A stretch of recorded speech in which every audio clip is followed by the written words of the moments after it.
కుంకుమ పూలు తెచ్చి మందు ఫలముల ముందు ఉండి పసుపు కుంకుమ పూలు తెచ్చి మందు ఫలముల ముందు ఉండి పూజ చేసాము తల్లి సేవ చేసాము పూజ చేసాము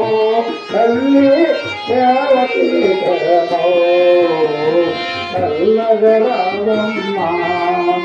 గల్లు గల్లు మరావమ్మ చల్లగరావమ్మ గల్లు గల్లు మరావమ్మ విజయవాడలో కొలవు తీరిన అమ్మ దుర్గమ్మ మాయమ్మ దుర్గమ్మ